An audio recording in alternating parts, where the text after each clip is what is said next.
Okay, good evening, everybody. We've got a nice crowd tonight. I'd like to welcome everybody to the special Q&A session with Director RaMell Ross, who's kindly joining us all the way from Rhode Island this in his early 8 a.m. morning for our 8 p.m. session here. We'd like to give a special thanks to the U.S. Embassy in Singapore, who has kindly sponsored this session. We have Carrie Driver and Wendy Ng here with us this evening. I'd also like to introduce tonight, we have also a special panel from SUSS. We've got Associate Professor Lim Tai Wei, who is coming in from Japan. Tai Wei is a historian by training. He completed his MA and PhD in history at Cornell, and he is an area studies expert in Northeast Asian affairs and is very familiar with US history and politics. We also have Ms. Khoo Sim Eng, who is the head of program for the minor in film studies. She completed a Master's of Arts at the National University of Singapore, and she's got a vast area of research interests involving medieval literature, Shakespeare, the 19th century novel, Singapore literature, fantasy, science fiction, short stories, and film adaptations of literary texts. We've also got Associate Professor Jun Tae, who is the head of the digital media program. She received her MSc and PhD in communications engineering at the University of Aberdeen, and her research interest is in computer vision and media technology. And some of you would know who I am. I'm Jonathan Foo. I teach here at SUSS. I also dabble in film here and then, I guess. And I will be your moderator for this evening. So welcome, everybody. And we hope to have a good sharing session today. Just to let you know, it's an hour program. We'd like to invite all of you, if you have questions, to please put it onto the chat, and we will select some of the questions for discussion. All right. So, okay, thank you very much. Now I'd like to, quickly invite RaMell to come on and share with us a little bit about the film. Hey, RaMell. Hey. Yeah, thank you all for having me. It's a lot of effort to get these things going, especially across seas. And yeah, very happy to bring the film to Singapore and the place of Hale County to your all screens. But the film is a very simple portrait of a place and a point of view. And hopefully in that simplicity, there's a ton of complexity. It's a non-traditional documentary in that it's not quite interested in explanation and a certain type of sort of interview and offering of research. It's one that is invested in a way of looking and how the camera and how a person's consciousness, specifically mine, am a person of color, African-American, sees the world in Hale County, and it's integrated in a community that is kind of the origin of the Black experience in the South. And so it is about the semiotics of space and the semiotics of relationships. Yeah, you're talking about space. I keep recalling a scene from the film where the car's going by and you're seeing the cotton fields. And on there, you juxtapose the sounds from the basketball game. And what I'm seeing there is, it's a kind of, I guess, correct me if I'm wrong, but it's looking at how the people there, I mean, the origins of trying to escape from the fields, and then basketball being the route out of that escape of today. Would I be correct to say there was some level of that there? You're not incorrect. No, I think I love that interpretation of it. I think, well, so the film is pieced together for there to be extremely subjective, the viewer's subjectivity in interpretation, right? And so there's no wrong way to interpret because it's open to interpretation. It's not supposed to be necessarily telling you anything. And so, but I mean, your explanation or analysis of that, I think, is particularly accurate. But I think there are other, other interpretations that have just as much value and statistical truth. But one thing we were interested in while editing that scene specifically was connecting the fields to a sort of entertainment industry and the labor that happens when people are playing sports, and maybe tying the economic connections, like when there's a title card in the film that asks what happens when all the cotton is picked. How do these new forms of oppression or new forms of managing people and making sure that you can make use of human energy, how are they shifting and changing into other forms and identities? And sports, the industry of sports is one of them, in which, there's, like in most systems, there's an unequal distribution of wealth and control and power. And yeah, it's interesting to think about those things visually and viscerally with sound and with image. You talk a bit about identity. I think Tai Wei has a question about self-identity, isn't it? Mm. Hi, RaMell. Good morning. Thank you for joining us all the way from Rhode Island. And many thanks to the chair, Jonathan, and my fellow panelists for this opportunity to talk to you. Actually, my first experience with themes that are discussed in your film was the book Post-Ethnic America by David Hollinger. And he talked, some of his themes resonated with some of the subject matter that was dealt in your film. And one particular aspect that I'm interested in and would like to seek your insights is the decontextualization of African-Americanism in the South. You mentioned in previous interviews that this was a self-identity quest for you, given that the African-American community in the South is often seen as the genesis or origins of African-Americanism. In your film's contents, you decontextualize the stereotypical idea of an African-American community in the South in order to present a story for the audience's own interpretation. You don't want a fixed interpretation for the audience, as you have mentioned it just now in your dialogue with Jonathan. And in that the features and aesthetics of this community that you filmed can be found universally in all communities.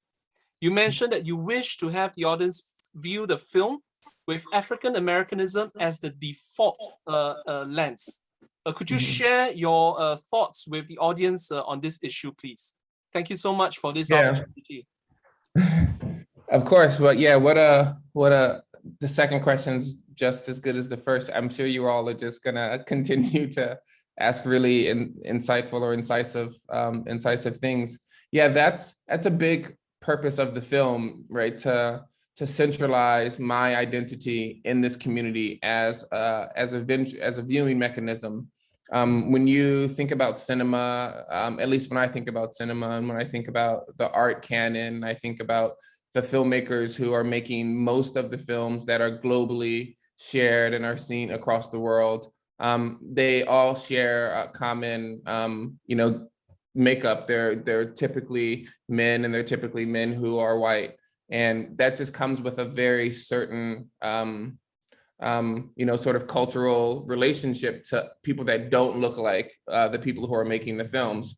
And when that happens, it's something that Toni Morrison brought to my attention earlier in my life, in which she said that fundamentally people of color, Black people, are othered. Like it's not us who are looking at other people, it's other people who are looking at us. And we're being looked at as separate, as not part of their inner community. And so that was an interesting thing, because I wondered what it looks like to reverse that angle, reverse that lens, and make it seem like the rest of the world are the others. And my point of view as a Black person is central. And so that's where the camera sits. It sits in Hale County and New York and Singapore and Florida. Like, those places are other. The center of the world is in Hale County for this camera. And that's a profound, I think, repositioning of the lens. and kind of showing the sort of historical directionality of the camera in the past. And so, yeah, it was just as much about that as it was, like you said, sort of decontextualizing the African-American experience in the South, which to me means quite plainly, like removing the narrative that is normally associated with people of color in the South. As we know, African-American people, Black folks in the South, or I'm sorry, in the US, the origin is slavery. That's how we got there, and that's how we were sort of introduced into the United States of America. And that narrative, however true, is a powerful one that quite often is over-referenced in the determining of a person's life and in trying to understand what a person's thinking or what their motivations are, or what they're interested in, or just generally over influences how we judge people. And so to me, it was it's a conceptual move, but it's also a practical move to be in the place that is the origin of Black identity, and then to not focus on the notions of identity which are most prominently shared. And in that way, you're sort of, to me, kind of starting from scratch and allowing a person just to exist in the space and let the viewer project all of your historical understanding on it, or none of your historical understanding on it. And I think that's freedom for those who are in front of the camera.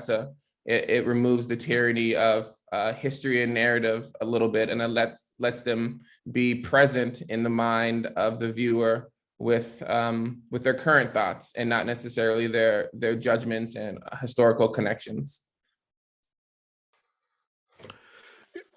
RaMell, when I directed my film in Vietnam, I spent I tried to spend 6 months there to I guess get to appreciate the people, the language, and the culture in order to try to tell a story.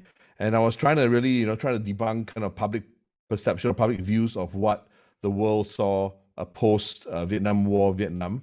And it was always through the Hollywood movies, and when I went to Vietnam, I was really I was blown away by the culture, the people, and the country. So I felt as a filmmaker, I wanted to tell a story and try to reframe people's point of views. And I went in there, did it. But now looking back at it, I think it was difficult for me to take away a bias, because I had kind of a fixed sort of a view when I went in there, and having spent time there and trying to present it. How did you, having spent 5 years in the place, do you think there was bias in your storytelling? And how did you, keep that role as the observer, rather than fall into becoming a participant? Because I noticed there were 2 moments in the film.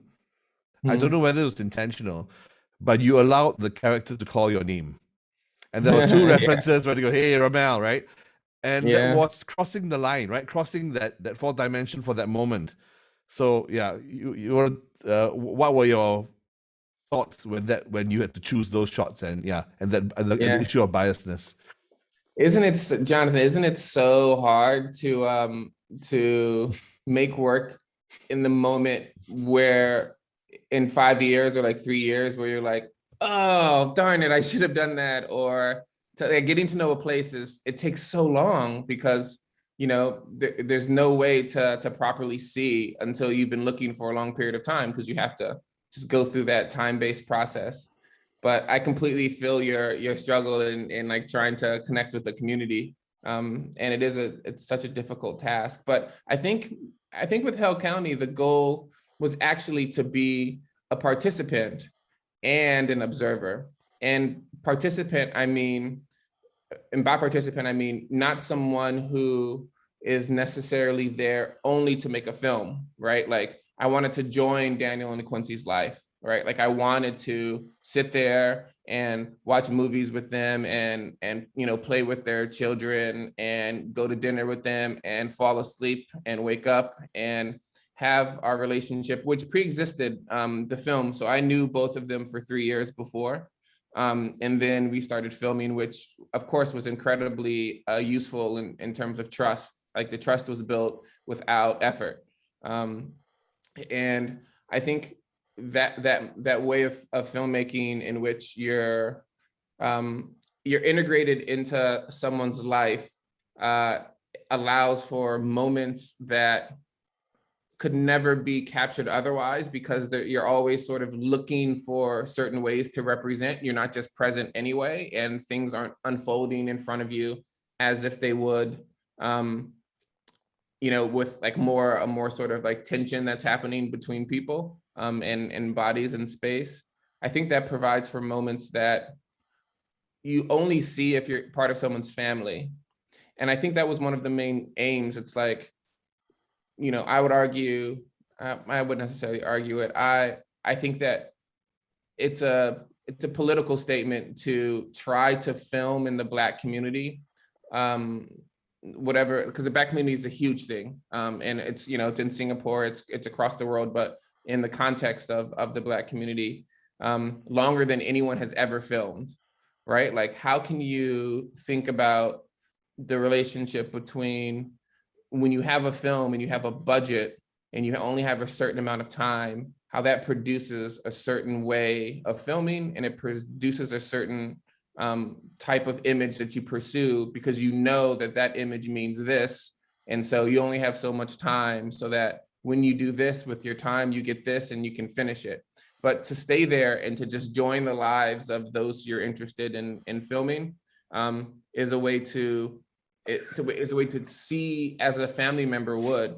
And if you saw everyone like your family member, there would be far less, if any, war, obviously there'd be like lots of beef, but it's a radical move to treat people with that, relationship. And so it was kind of, the goal was to be there long enough for that to be possible and for that to feel authentic. So it's almost being there, but being so comfortable that they don't even pay attention to you being there. And exactly, you're such a participant that you're an observer. I saw that with the kid running up and down, and nobody's even like, nobody's caring where RaMell's sitting or what RaMell's doing. Yeah. What camera were you using? I mean, was it something obvious? Was it something small that was less obtrusive? No, it was like very similar to is that a Canon over your left shoulder or right shoulder? Yeah. Just a DSLR. Yeah, that's what I used. I used a Canon Mark III with an on-camera mic. Yeah, but also, Jonathan, like you know that all films are constructions, and we're choosing every moment that goes in. And so, I had a ton of footage, but half of the footage are people talking to me and me talking back, and moments that don't give the exact feel that the film gave. But I chose, of course, to put in moments in which I was seamlessly integrated, because that was just part of the thesis of looking. And so, a lot happened, obviously. I think Sim Eng has a question about exactly that, about, how, I'm opposite to you saying about, question about this choice, how, Yeah, I mean, you were filming for 5 years and you had, 1,300 hours of footage. How in God's name did you decide what to select? Only with God's help. But seriously, I mean, Yeah, I mean, do you want to? No, I mean, how did you decide to? How did you choose? It's actually it's quite easy. It's surprising to say that even after doing it. But for everyone who's unfamiliar with how absurd 1,300 hours is, it's actually absurd. Like there's nothing aside from confusion and why would you shoot that much? But it was because, like I said, I wanted to be part of, I wanted to use the camera longer than anyone has to provide moments that no one would ever get. But I waited, you wait 2 or 3 days, 4 or 5 days just for one image, like one surprising, something that you could never, like what happened with Kyrie running back and forth for like 2.5 minutes. I'm sure that happens in every household where a kid just has a ton of energy and is running around at some point. But for me to like have it at that angle, right? To have him continually go in and out of focus for, it was just such a beautiful moment. Like that, you don't film, you're not in that exact position, and it doesn't render as beautifully as it did every day when a child's doing that. You know, it takes a certain set of circumstances for it to be pictured that way. And so when it happens, you never forget it.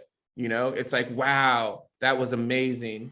And every time that would happen, every couple of days, just one time, I would put it on the timeline so that I had it as an easy reference. And so I ended up at the end of the film, at the end of shooting, having a timeline that was 8 hours long and just had images, just hundreds and hundreds of images on there. And as you all know, who are making films and working in art mediums, once you put an image beside another image, you make some new meaning.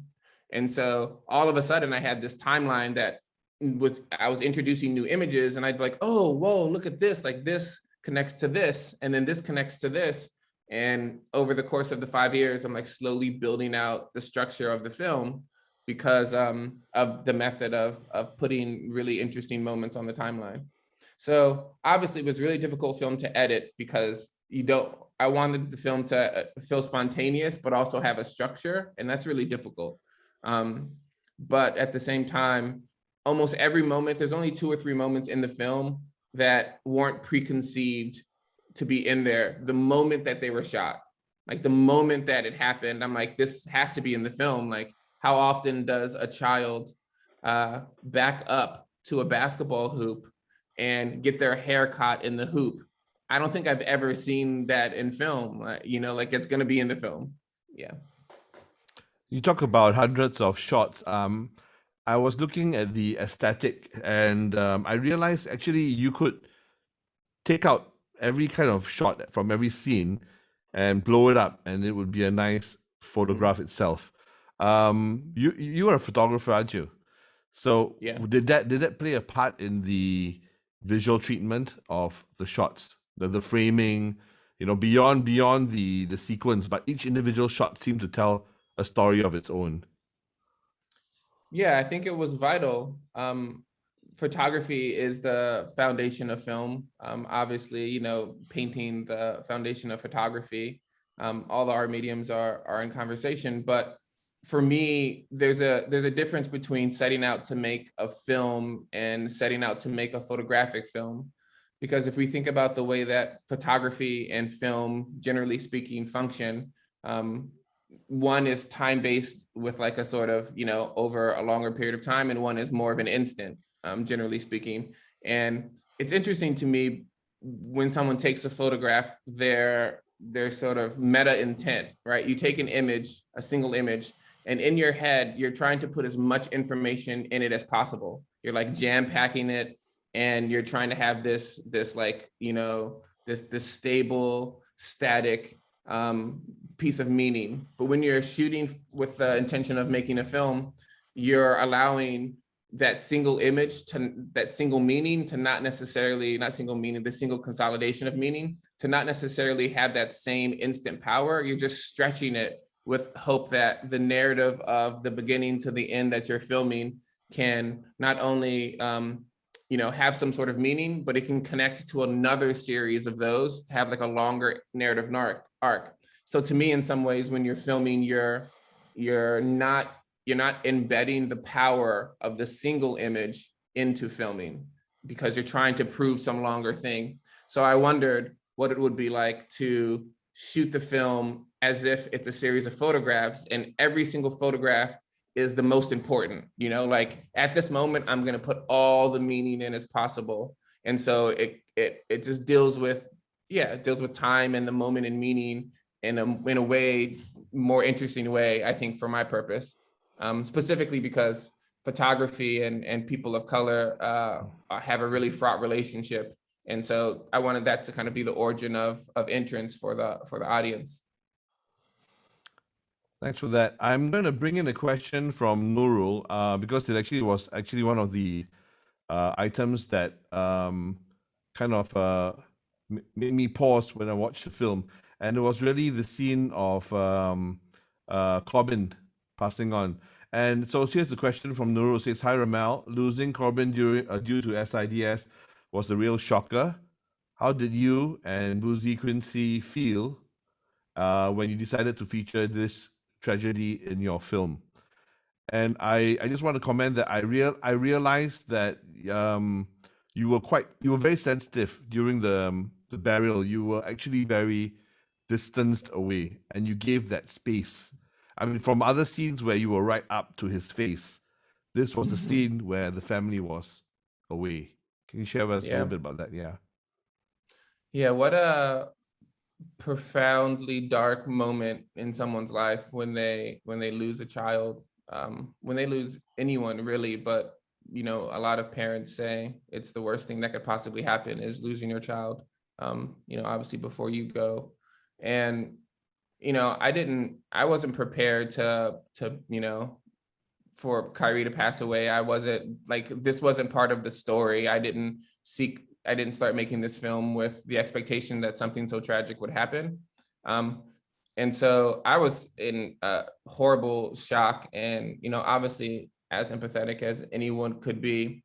And that's just speaking personally. In terms of the film and the aesthetics of the film, it was quite easy to not spend much time on it because the film isn't about that. You know, the film is about the scope of their lives as it relates to the stars. You know, it's about the movement of the light as Kyrie and the family are living there, living out their paths. The film is purposefully avoiding the focus and the centralization of trauma in people of color's lives. And, you know, however, you know, common this trauma is, it seemed like it would derail the purpose if we spent a lot of time. And so it was really difficult because you want to give the profundity of that tragedy its space and power, right? Like you want to show how devastating it was for people. But then you also have to, you know, balance, of course, the conceptual aims of the film. So, you know, honestly, Jonathan, I didn't have any more. I have one more shot of the funeral because I just didn't shoot it. You know, like I was there at the funeral and there for support. I wanted to document it though, because, you know, I wanted to have evidence for them and for the film. And so I got that like really distant shot from the trees. And then, you know, I got a couple images of the Reverend who was walking with the shovel. And then I, you know, put the camera in the car and then joined the rest of the day. And, you know, we went back to Quincy's house and did a whole bunch of things and continued our friendship. But yeah, it was, and putting it in the film was also like, because it happened so abruptly, it happened abruptly in their lives. We wanted to like bring that to the audience, but we also didn't want to, you know, dismiss it. So that was the most challenging part. That was the most challenging editing decisions, was how to gracefully, and I'm not sure if we did, but how to gracefully deal with Kyrie's passing.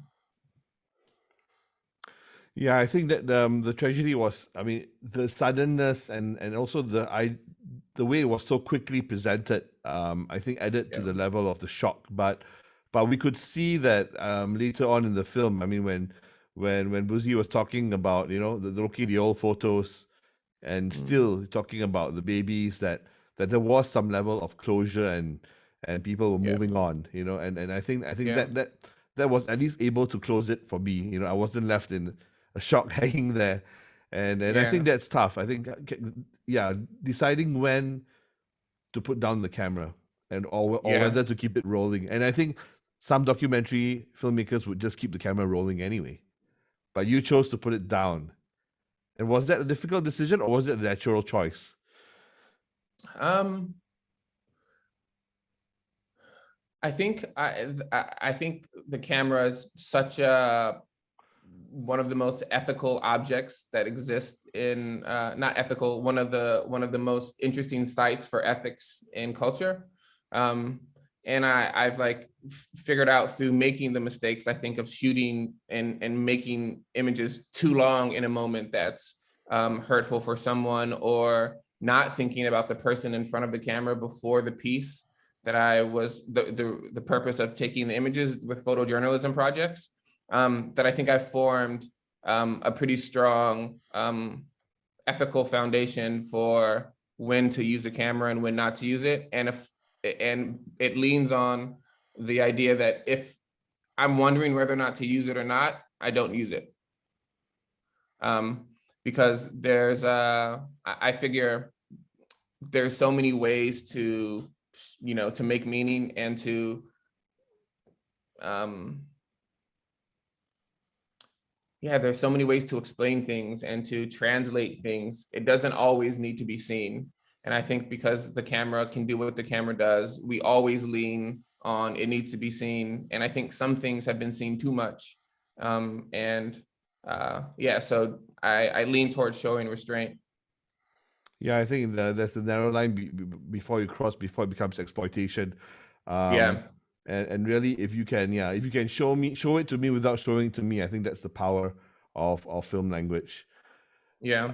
We have another question from CWW Chan. Hi RaMell, how was your experience of living in the community, and also at the same time being an artist as you filmed? Were the two roles intertwined? Was it separate?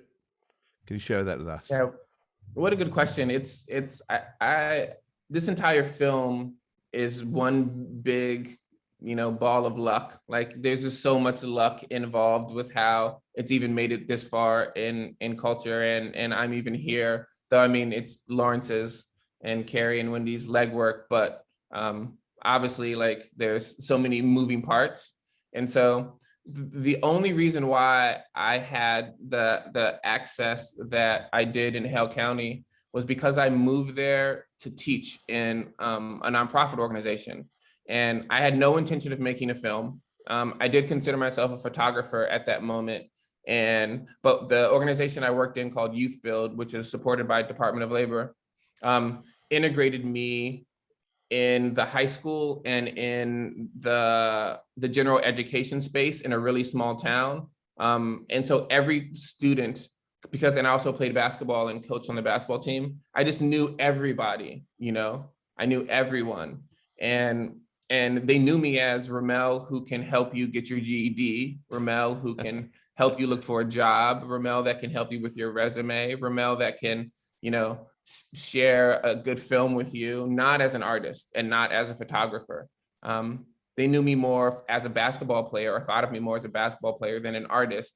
And so I made friends naturally, and I had a community. And then as I was growing as an artist, kind of taking photos, I wanted to make a film. And to be honest with everyone, not to be honest, because I've been honest the entire time, I promise.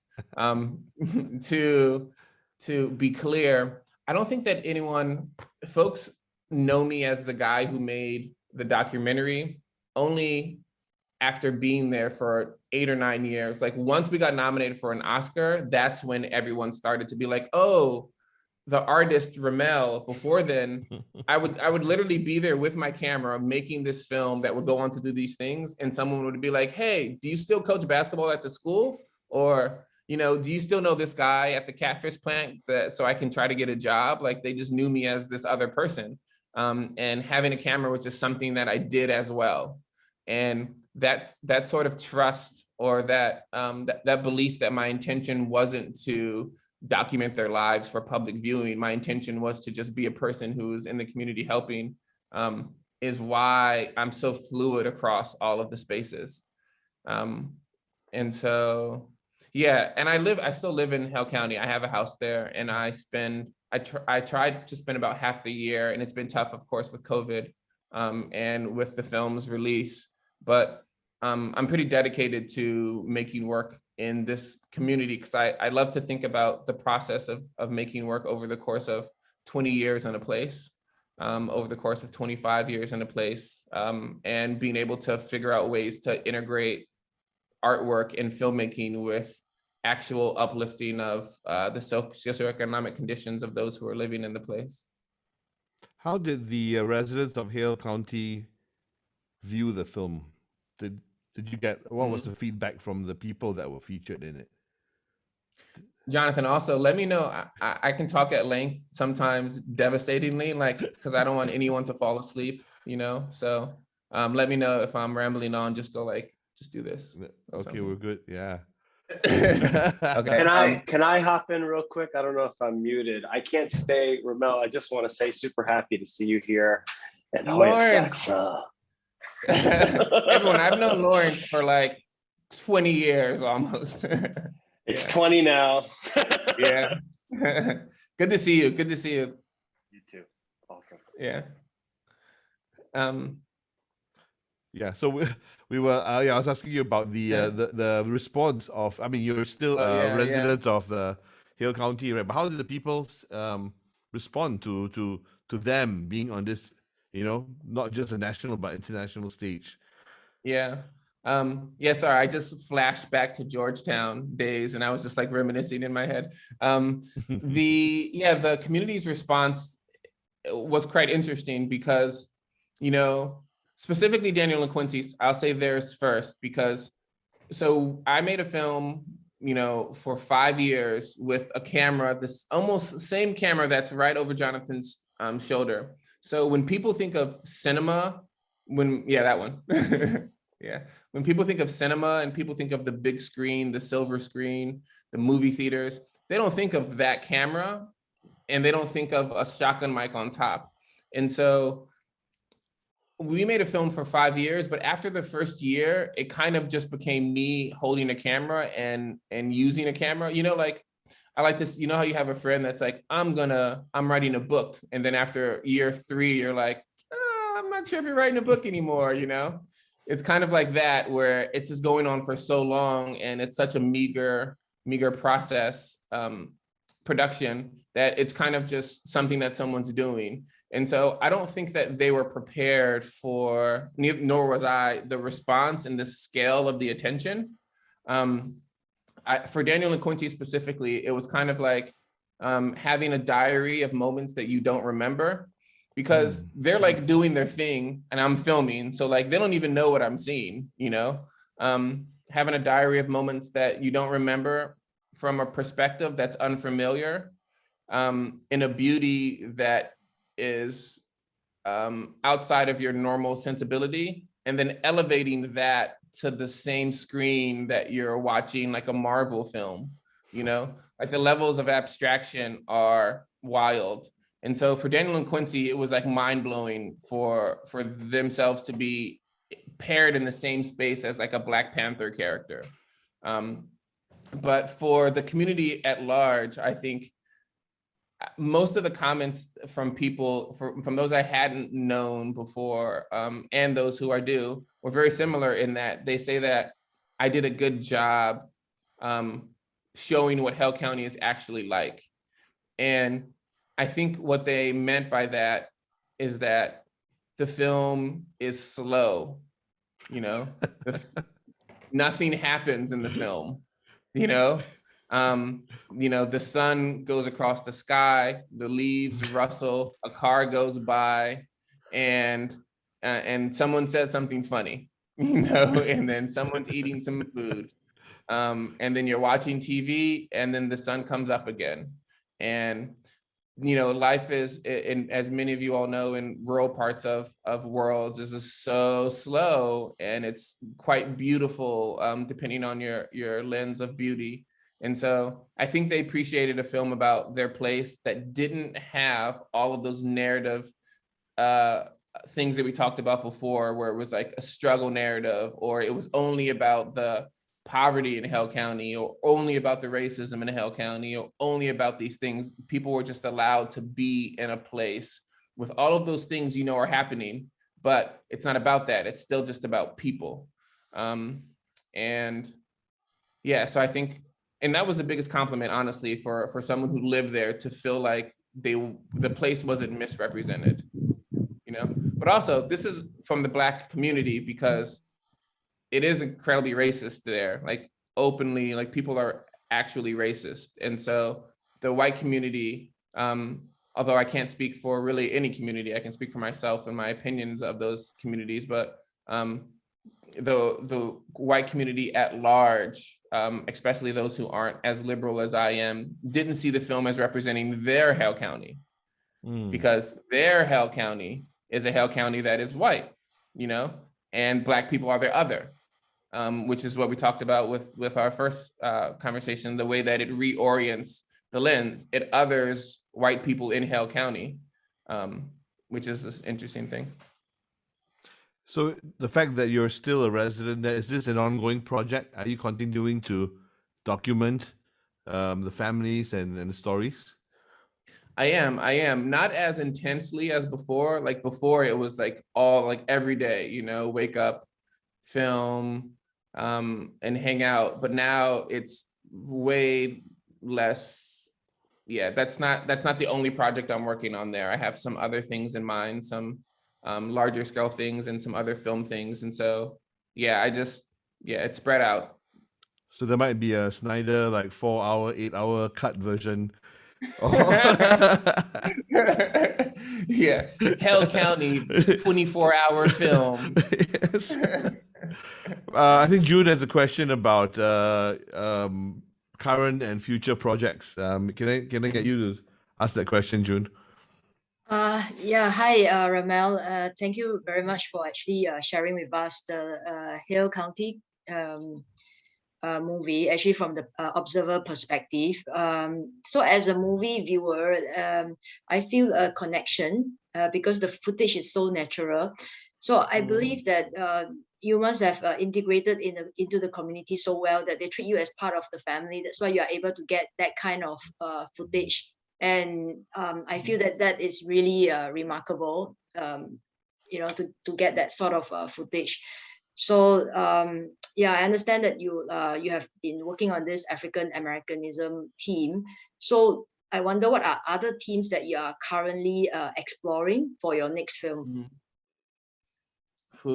I don't know if I can give you all the secrets, June. Like sometimes you have to work in silence and then just come out with an album, and people are like, "Oh my God," No, I think so. For me,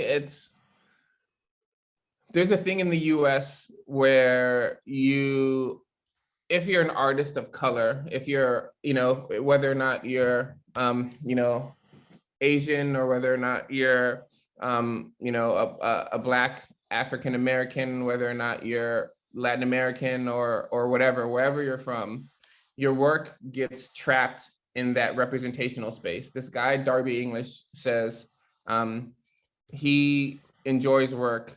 He thinks Black folks should make work or should aim to make work or be aware of Black representational space. What happens when you make work as an artist of color, and how all of that meaning gets trapped in African-American language and African-American narratives, right? It can't connect to the life of someone else because it's the African-American experience, and it means police, it means brutality, it means, X, Y, and Z, it means slavery. That's what it means. And so I think with myself and my work, I try to take an approach that Darby English suggests, which is called strategic formalism, which is strategic formalism. It's a way of making the work so formally beautiful and so formally impactful and so grand and so extravagant and so well rendered that it's impossible for some person to foreclose it into Black representational space, right? You have to talk about it. You have to talk about the pyramids as a great wonder of the world. It's just like, it applies to everyone because it's just so amazing. And then it was made by the Egyptians, or the aliens, whoever did it. But like, oh my God, it's this grand thing. And so the aim of this film was to put together something that was so formally big that it became bigger than that a Black person made it. It was a huge film that does all these things. And also it was about the African-American experience. And then what makes it more impactful is that it was about the African-American experience.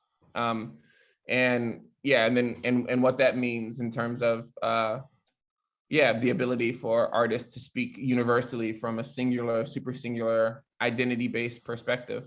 And so I think all of my work is going to aim to do that, right? To to be so powerful that you have to contend with it because of its form and because of its ideas, but it is forefronting that came from the perspective of an African American. And sometimes that's going to mean making work and having it not be about people of color.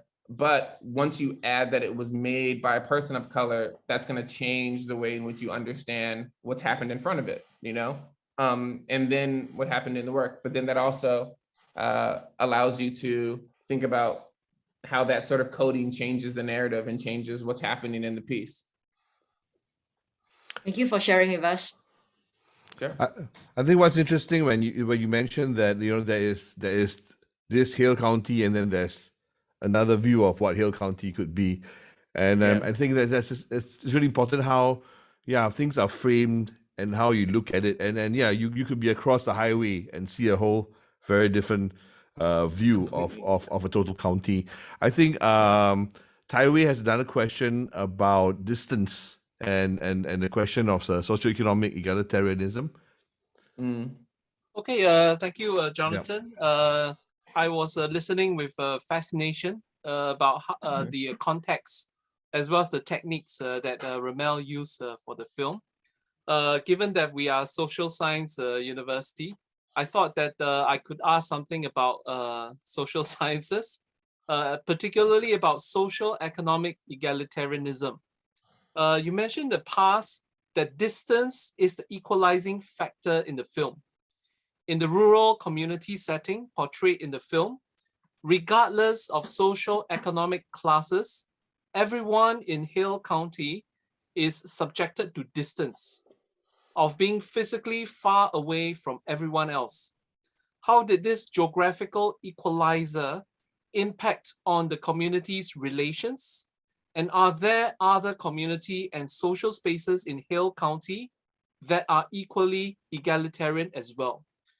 In Singapore, we tend to see what we call hawker centers, which is really food centers in Singapore, where there's a lot of stalls clustered in a single location, as an example of community spaces, where people of all social classes would come together. They'll have good food, they'll talk to their friends, and they can have affordable food and drinks. So I was wondering if, you know, in Hale County, whether there was something similar that you have experienced in your film making over there, and how do you conceptualize such egalitarian spaces? Thank you so much. And thank you for your previous response. It was great. I learned a lot from it. Thank you. Sure. Yeah, what a incisive question. That's so what I meant by the space as a like a form of, maybe like a space as a form of knowledge production. I think it's twofold, right? It's that the historic South, Hale County specifically, is so distanced geographically from everything else that, you know, if you want to go to a city, you have to drive 45 minutes. And this exists all over the world in many places. But in the US, the way in which people are distanced, actually, I think this is probably universal. You just have less resources, right?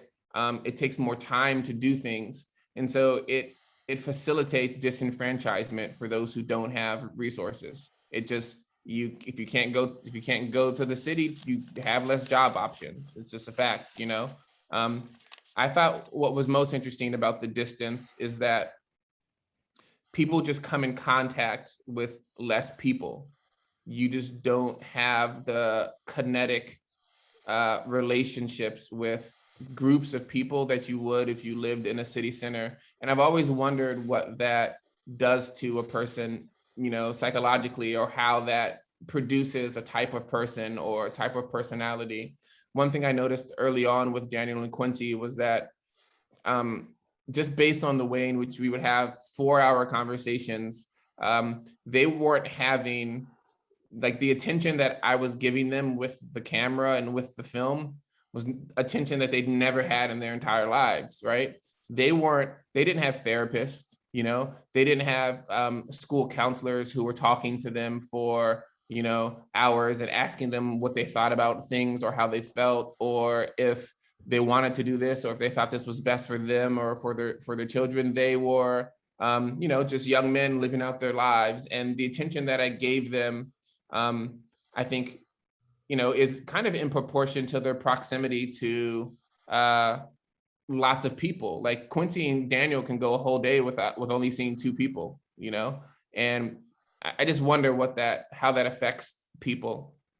In terms of other organizing, mechanisms in the historic South, that's the one that was most profound to me and really sort of dominated my my sort of inquiries with the camera and with conversation. I know that there are places where everyone has to go, like the DMV, right? Like that's a place where everyone intersects, because you can't have someone go sign that paperwork for you. And so there's interesting mixes of conversations and people bumping shoulders in a place that's like a sort of government building, to do taxes or something. But I don't know if there, really any, I mean, I'm sure there are. I haven't conceptualized other organizing, I guess, paradigms, but I will say that the space one is incredibly layered, because in the historic South, like in a place where there was a genocide, like in a place where there was a bombing, like in a place where there was some horrific event, the entire landscape is charged, right? Like people know that this is a road that someone drove down when they were lynching someone. This is a tree that possibly someone was hung over. You pass a cotton field. How can you pass a cotton field as an American and not think about slavery? I'm sure that it's a lot easier for one that is white than one that is Black to forget it. But I like to think that in between, like in all of this space between people and between buildings, there's just like the nightmare and dream and imaginative energy to, to keep someone up at night. And so I think fantasy and imagination and sort of a magical realism is like a sublayer of what happens in this space when people look out into the distance. Like, what are people imagining that's in between here, that existed in the past or that will exist in the future? Yeah, so maybe that's something that's the capacity, the encouragement to imagine based on space, maybe something that is also universally possible. Talking about imagination, fantasy, space, a couple of questions came up on the scene where you included the snippets of the vaudeville actor Bert Williams sneaking in the bushes. Yeah. I mean, I have my own kind of view of that scene, but I think it's related to the space, isn't it? It's related to the building, looking out. Can you talk a little bit about that scene? Some of the questions were asking, what were you trying to, do you intend to convey by that scene? Yeah, so in the US, you can't, if you're a critical thinker or if you're trying to and you do research and you're trying to critically understand people of color, Black folks' relationship to society, you have to look to media, right? You have to look at the camera, photography and film, the news, newspapers, because, you have to think about, which I'm sure you all have before, but the relationship between communities and, technology in the early 1900s and the mid 1900s. Community, like people did not have access to other communities. You don't see them. You don't know anything about them, only by papers, right? And so I like to call film and photography the technology of racism, because you're producing something that is replacing someone's experience, right? You're telling someone something about someone, and then you're showing them a picture or you're showing them a film. And if you only show footage of Black people committing crimes or being arrested, and that's all someone sees, that's 2,000 miles from them, what are they going to think about these people? They kind of have no choice because they don't have any other information. And so, I think that the Bert Williams clip, it was a callback to the way that Black people were stereotyped in old films, because Burt Williams is a Black actor that is in blackface. Racism was so absurd back then, they would not let a Black actor on camera without putting on blackface. Like, what? Like, that makes no sense, because the Blackness that existed in real life, the day-to-day Blackness, was not the Blackness of society. That was real Blackness. The Blackness that they wanted to perpetuate and they wanted to share was one that was really caricatured. It was very, dramatic, and was just full of stereotypes, because that was the fantasy. And so to me, to make a tie between representations of the past with Burt Williams, and which were narrow, and open-ended representations of the present with Hale County, was a way to draw a line through cinema, in a way, because that film has historical importance. It was called the Lime Kiln Field Day, and it was arguably the first Black film that had a majority Black cast. And like, one of the directors was Black, and it depicted a middle-class courting ritual. It was quite revolutionary for its time, but it never came out. For some reason, the production was canceled, and I think it was maybe 2/3 or 5/6 finished and just shelved. And I'm not sure if you all are familiar with the film Birth of a Nation.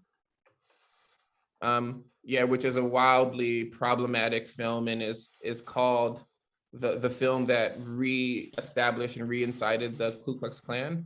But that film came out around the same time, within a couple years, that this film would have come out.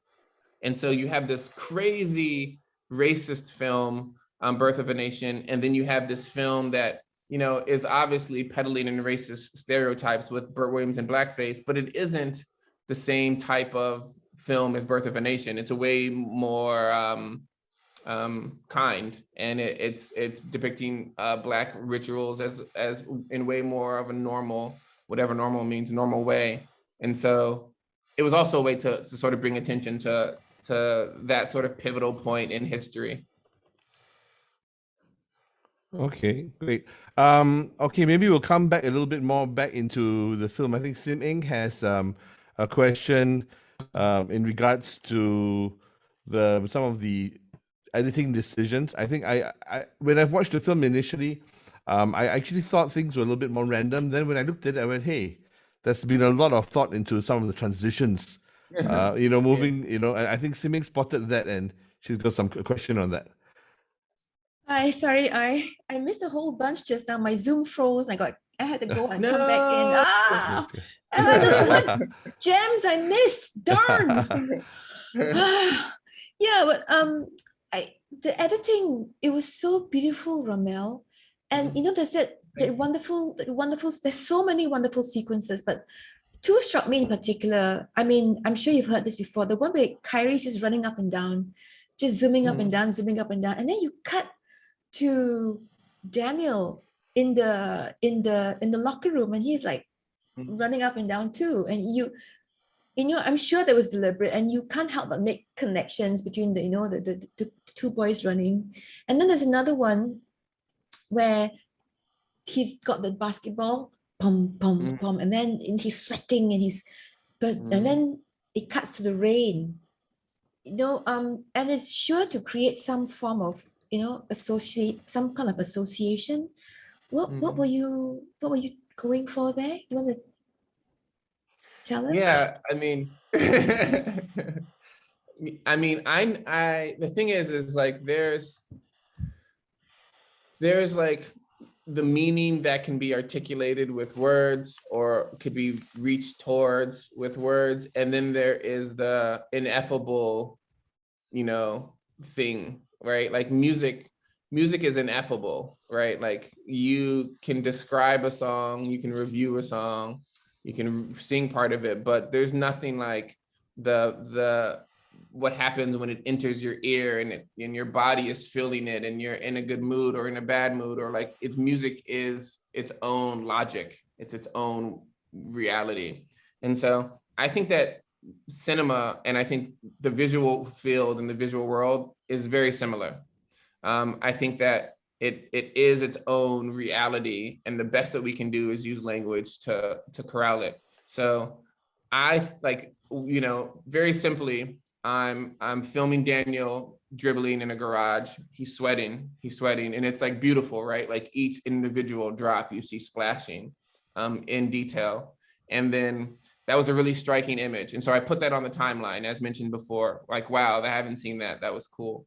And then 2 years later, I'm at Daniel's friend's house, and I'm outside filming, and I'm looking down, and it just starts to rain, and like the raindrops just start to fall. And in my head, I'm like, oh my God, that's the exact same, you know? And obviously it's not the exact same, but like it reminded me of the sweat, and this one was way more natural. So I put them together on the timeline, and, you know, it just, to me, it spoke to everything, right? Like, what is the everything? I don't know. Like, it's hard to articulate. Like, I wish I was a poet and I could, you know, speak rhythmically and with the right intonation and word choice to kind of reproduce some sort of sensation of it. But, you know, it's human beings and nature and labor and liquid and all of the beauty that is what it means to strive and to try and to be in the wind and to stand on the ground, you know, like it's just a deep, deep thing, but it's impossible to like truly articulate. But that's what I wanted, right? I wanted to have moments in the film that were from the centrality of the Black gaze, but were just like ineffable, you know, that were just like, would make you stop in your tracks, like, wow, I haven't felt that or seen that in this context before. And I love the Kyrie ones. Oh, go ahead.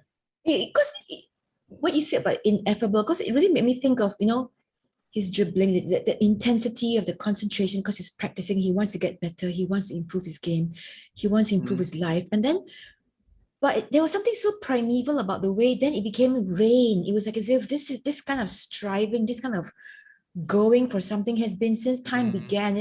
And of course, I'm sure it could have meant other things as well. But I was like, oh, you know. But I also wonder whether how it made them feel when they watch it and they go, holy cow, you know, and then dum. And then, you know, when he watches it and then he, you know, it moves into that rain, you know, how it impacts him as well as an individual watching it. I love I love what you said. It's I think so. One thing for Daniel and Quincy and for a lot of folks, like the film is, you know, I'm trying to make like high art, you know, I'm trying to elevate Daniel and Quincy to the art canon, you know, to the museum space. Like these two guys, this community, Boosie and Mary, they're worthy of being here, you know. But what goes along with that is, specifically with these guys, is like they don't have the same relationship to making art and to imagery and to meaning and to trying to articulate these things as I do. Like, you know, they have their lives, like they do their things. They, you know, play the video games. Like Quincy loves to make music. Daniel loves to play basketball. You know, Daniel, you know, has written things a couple times, but for them, when they see something, they don't even necessarily try to articulate it in the way in which we do, because, you know, we as people who are at this level of education are interested in trying to pinpoint things with words, you know, we're trying to figure out and articulate, but they aren't in that same way. And so when they see it, they're kind of like, whoa, that was cool, you know, or like, wow, damn, you know? And I'm like, what did you think? What did you think? And they're like, yeah, that was good, you know, like, because they're just like watching something that they like, you know, and, you know, so, yeah, it was kind of an adjustment because, you know, I was like, you know, I put all this crazy thought into this film and all of these concepts, and then they're like, man, that was awesome. I'm like, what else? You know? And so, and then what? And they're like, yeah, you know, I didn't even remember when that happened. I'm like, what else? What else? You know, just like shaking them. Tell me what you think. But yeah, all the meanings there. All the meanings there, and yeah. Thanks. I think Sim Eng describes a lot of your audio very well, you know, the sounds and everything. And I found that that was part of the experience, you know, listening to the movie as much as watching it, which I tell a lot of my students, you know, it's a 50% visual, 50% auditory experience. And I think that did you spend a lot of time in the sound design? Because I felt there was a lot of intention for a lot of the natural sounds to come up. There were layerings, there was juxtapositions, there was a lot of thought that went into that audio journey as well. Yeah. That's so, yeah, for your students. I mean, you all have a great instructor. That's like sound makes or breaks a film, you know? And some of the great sound designs you don't really notice. They're impactful, but they're so good that they're just invisible, or they're just naturally audible or something. But yeah, Jonathan, there was a ton of time spent on sound design. Once we had a rough cut, we had a 2-hour rough cut. A sound designer named Dan Timmons and myself went back to Hale County, and every single scene, every single shot that happened, we went back to those same locations and we recorded it with mini mics. Wow. You know, so that we could take it into this really nice sound booth and play with its location. We had all of the levels we needed, and it really gives you, I mean, that's, you know, sound is where I was the farthest behind, because I had been a photographer, I'd made images, but I'd never done sound work before. But what I did do is I always had good sound. Like I always had my mic on, and I always checking the levels. And so I had a great baseline. And then once we could afford it, like once we could raise money, we could like then really expand it. And, you know, one of the ongoing concepts in it, Jonathan, was how do you give a film its own sound memory? How do you give a film its own memory? And because, you know, it's kind of the way that our brain works, where, you know, we're walking down the street and we hear our mom's voice, or we hear something our friend said, or, you know, we have many voices and songs that are happening while we're in the real world. And that's a form of consciousness, of course, and that's producing our experience. So how can you do that in the context of a film? Give it its own like echo chamber so that it has some more complexity. Wow. So everybody listening to this, right? So when you submit your films end of this term, I expect your audio to be perfect. Having had advice from RaMell Ross himself, you do go back and record the background sound again. So everyone, I didn't know Jonathan was going to use me to make your jobs harder. I'm so sorry. I'm so sorry. Fantastic. Okay. We're running out of time quickly. When you're having fun, you don't realize how time flies by. But we've got one fun question from June, I think. RaMell, about your future plans and whether they include Singapore. June. Okay, so based on what you have heard and know or not know about Singapore, what kind of movie would you be interested to watch from this place and the people? I will say though, June, before I answer that, Carrie and Lawrence and Wendy, they tried so hard to get me to Singapore. Like the pandemic ruined many things for many people. And one tiny thing that it ruined was me coming to get to meet you all in person. So I really wish I could actually see Singapore and meet in person and then give you my answer. But I have to give it from afar. And, you know, what I kind of don't have a general desire. I have like a specific interest, which is that people make films from their singular perspective, right? So I don't care what it's about. I want the film to be the person's own language, like what they are experiencing every day, how they see the world, what their interactions are, what they think is creative, how do they want to present meaning? Because to me, that's Singapore from that one spot, a true Singapore perspective from that one perspective. And then if 30 people do that, then the amalgamation of those is Singapore, is like a 30-person Singapore. And so I would love to learn from that vantage point, which is from someone's perspective. I find that most times when people start making films, they sort of shoot towards what I call like a universal aesthetic. They're like trying to, which is natural, right? Because you're modeling, making off of things that you like, but you try to make images that look good because you've seen something like it, or they remind you of something, or they are speaking a language of beauty that's familiar. But I think the more that people work on their photographic sensibility and their film sensibility, they can make images that are more unique to their personal experience of beauty and more unique to their nuances of whatever sort of beauty values. And I think a film from Singapore where someone is taking that approach would be amazing. I would love to see it. Thanks, RaMell. I think one thing you can say about Singapore that brings everybody together here is going to be our food. And and we definitely look forward for you to come here, and we'll be happy to bring you out and show you the scenes where you'll not just be looking at things and hearing it, but you'll be tasting a lot of Singapore as well. Yeah.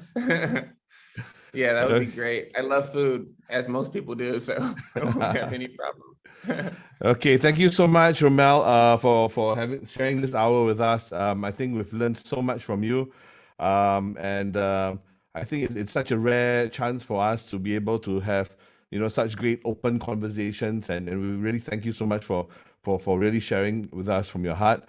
And I'll now pass the floor to June to say some closing words to everybody. Thank you, Jonathan. Sincere thanks to the US Embassy for supporting this event. I think we all agree that it is a great session. We'd like to say a big thank you to RaMell for producing such a powerful movie about hope and humanity of this community, and also taking his time to share experiences with us in this Q&A session. We have learned so much from RaMell this evening, from storytelling, Black history in America, and also the art of filmmaking. So for all our filmmaking participants here tonight, I hope that this film has inspired you to tell your very own compelling story, one that evokes thoughts and emotions. So finally, a very big thank you to all the participants out there for spending this evening with us, and hope to see you all in our future events. I wish you all a very wonderful weekend ahead. Thank you. Yeah, thank you all. Yeah. RaMell, you want to say something? Yeah. Yeah, I really appreciate your insightful questions. Like you didn't have to take time to read some interviews before, but yeah, I really appreciated being able to think openly with you all, and I really hope that you all can, also all the students out there, no artist can make any good work without doing it for a really long time, a really long time. The longer you do it, the better you will be. So just remember, when you're frustrated that your first piece isn't the greatest piece you imagined, it's because like even Hale County wasn't my first film. It was just the first film that became big, right? Everyone's working. So I hope you continue to work hard. Thank you so much, RaMell. Okay, thanks Shout out to everybody. Lawrence. Yeah. Okay, thanks everybody for joining us. Can I just get talk about Lawrence? Can Lawrence, the panelists, and the embassy staff please stay behind for a quick photo? Everybody else, thank you for joining us. And we hope to have more of these. Carrie, can we have more of these? Yeah, we'll be letting you guys know. And for everybody who owes me assignments, hand it up. Okay. Good night. Good night, everybody. Thank you.